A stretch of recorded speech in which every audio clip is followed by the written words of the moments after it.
नमस्कार दोस्तों, स्वागत करता हूं आप सभी का हमारे YouTube चैनल सिनेमैटिक इनसाइट्स में, जहां हम एक से एक ज़बरदस्त मूवीज़ की डिटेल्ड और इजी एक्सप्लेनेशन करते हैं। दोस्तों, आज की हमारी मूवी है विंची दा, जो कि एक बंगाली मूवी है। मूवी की टैगलाइन है the art of revenge, the revenge of art, जिसका सिंपल सा मतलब ये है कि इंसान कैसे आर्ट का सहारा लेकर क्राइम को अंजाम देता है और उसी आर्ट का सहारा लेकर दूसरा इंसान अपना रिवेंज लेता है। इस मूवी का क्लाइमैक्स ही इसकी जान है, तो प्लीज़ वीडियो को एंड तक ज़रूर देखें। मूवी की स्टार्टिंग में ही हमें एक बेवड़े आदमी को दिखाया जाता है जो डेली शराब पी के अपनी बीवी को मारता पीटता है।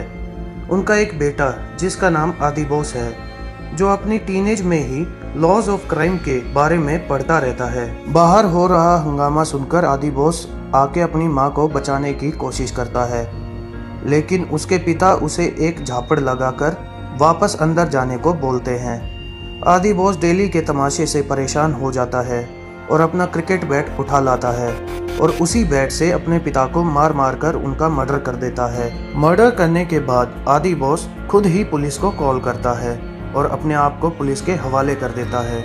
ठीक उसी रात 12 बजे के बाद आदि बोस 18 साल का होने वाला था और वो लॉ के बारे में अच्छे से जानता है, इसीलिए उसने 18 साल की उम्र होने से पहले ही अपने पिता का मर्डर कर दिया। आदि बोस जानता था कि एक माइनर पर मर्डर चार्जेस लगने पर भी सजा काफी कम होती है। इसके बाद हमें विंची दा नाम का एक मेकअप आर्टिस्ट दिखाया जाता है जो अपनी ही स्टोरी सुना रहा होता है। विंची दा के पिता भी एक मेकअप आर्टिस्ट होते हैं जिनका फिल्म इंडस्ट्री में काफी अच्छा नाम होता है, इसीलिए विंची दा का भी मेकअप आर्ट में काफी इंटरेस्ट बन जाता है और वो मेकअप को लेकर अलग अलग एक्सपेरिमेंट करता रहता है। एक दिन विंची दा के फादर दुनिया छोड़ देते हैं, जिसके बाद विंची दा पर मुसीबतों के पहाड़ टूट पड़ते हैं। विंची दा छोटे मोटे मेकअप करके अपना काम चलाता है। विंची दा एक दिन अपना काम दिखाने के लिए एक फिल्म सेट पर जाता है, पर वो लोग विंची दा को भाव नहीं देते और उल्टा सीधा बोलते हैं। तब विंची दा वहाँ से चला जाता है। विंची दा की एक गर्लफ्रेंड भी है जिसका नाम जया है। जया बोलते समय हकलाती है, बट ये दोनों एक दूसरे से बहुत प्यार करते हैं और जया विंची दा को हमेशा सपोर्ट करती है। तभी 3 लोगों को दिखाया जाता है, जिसमें पहला श्याम सुंदर जायसवाल है, जिसने 2,500 करोड़ का स्कैम किया है, लेकिन एविडेंस ना होने की वजह से वो कोर्ट से बरी हो जाता है। दूसरा मंत्री का बेटा है जिसका नाम मानस है, जो शराब पी के गाड़ी चलाते हुए एक्सीडेंट कर देता है, बट ये भी पावर के दम पर बरी हो जाता है। और तीसरा है सनी सेन, जिसने एक लड़की का रेप किया था, बट ये भी एविडेंस ना होने की वजह से बच जाता है। अगले ही सीन में आदि बोस को दिखाया जाता है, जो जेल से रिहा हो चुका है। यहाँ पर एक चोर पर्स चोरी करके भाग रहा होता है। आदि बोस उसकी हेल्प करने के बहाने उस चोर को पकड़ता है और उसे बहुत मारता है। इसके बाद फ्लैशबैक में दिखाते हैं कि पिता के मर्डर के बाद आदि बोस को कोर्ट में पेश किया जाता है और आदि बोस की माँ उसे पागल समझकर उसे वहीं पर छोड़कर चली जाती है। इसके बाद उसे जेल भेज दिया जाता है। वहाँ पर आदि बोस क्राइम के बारे में और ज़्यादा स्टडी करता है और जब आदि बोस अपनी सज़ा पूरी करके जेल से बाहर आता है तो वो डेली कोर्ट जाने लगता है और अपने नोट्स तैयार करने लगता है। ऐसा करके वो अपनी लॉ की पढ़ाई कर रहा होता है और दूसरे वकीलों की हेल्प करके आदि बोस अपनी दाल रोटी चलाता है। तभी दिखाते हैं कि आदि बोस उस चोर को पकड़कर पुलिस स्टेशन ले जाता है और पुलिस इंस्पेक्टर को लॉ समझाकर चोर को अंदर करा देता है। फिर पता चलता है कि आदि बोस उन 3 लोगों की इंफॉर्मेशन निकालने में लगा हुआ होता है, जो एविडेंस ना होने की वजह से या फिर पावरफुल होने की वजह से कोर्ट से बरी हो गए थे। एक दिन आदि बोस विंची दा के घर आता है और खुद को एक डायरेक्टर बताता है और कहता है कि वो एक बायोपिक बनाने जा रहा है, जो कि बहुत बड़े बिजनेसमैन श्याम सुंदर जायसवाल के बारे में है। इसलिए वो विंची दा को श्याम सुंदर का एक मास्क सैंपल के तौर पर बनाने के लिए कहता है और साथ में बोलता है कि अगर काम अच्छा लगा तो आगे कंटिन्यू करेंगे।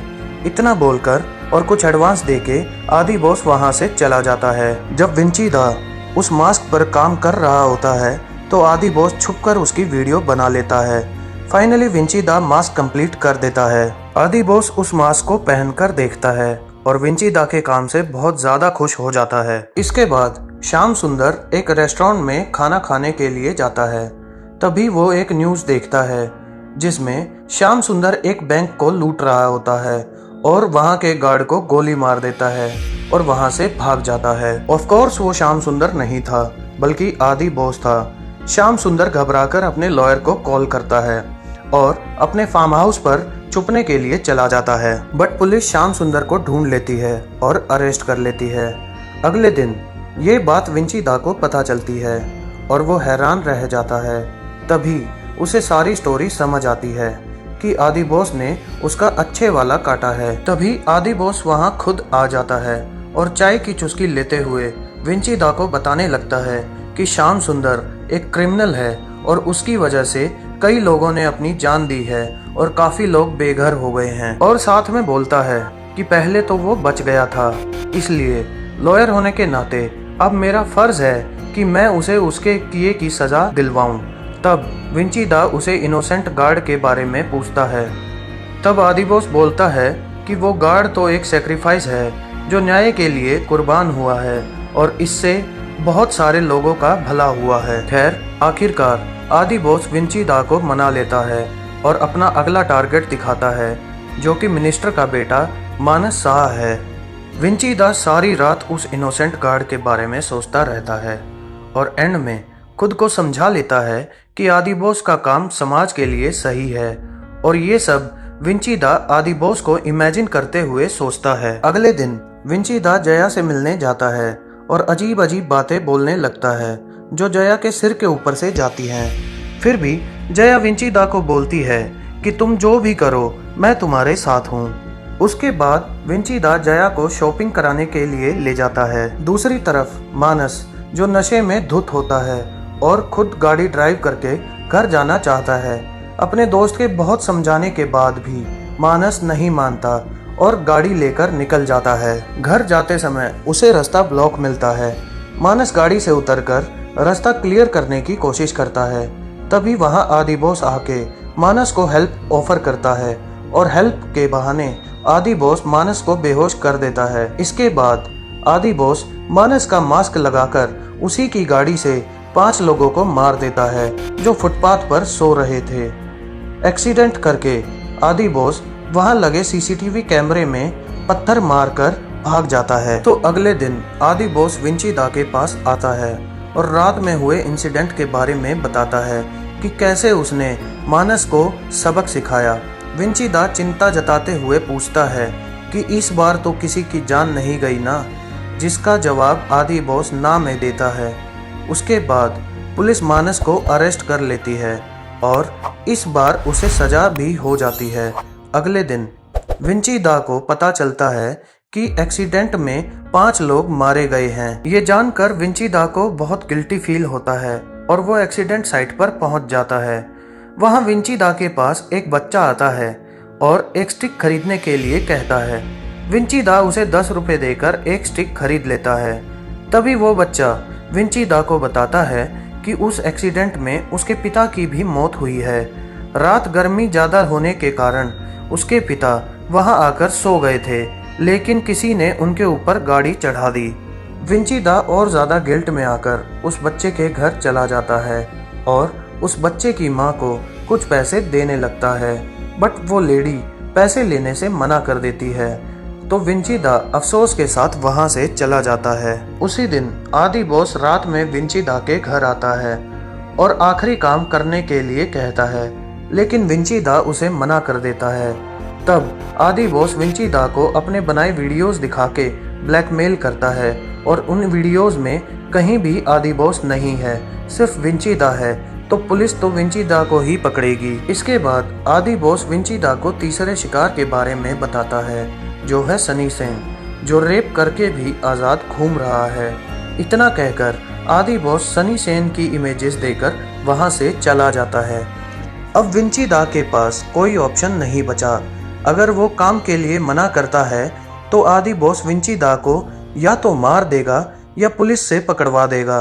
विंची दा के लिए एक तरफ कुआं है तो दूसरी तरफ खाई। तभी हम देखते हैं कि इंटरनेट पर एक वीडियो वायरल होने लगती है जिसमें सनी सेन एक लड़की का रेप कर रहा होता है।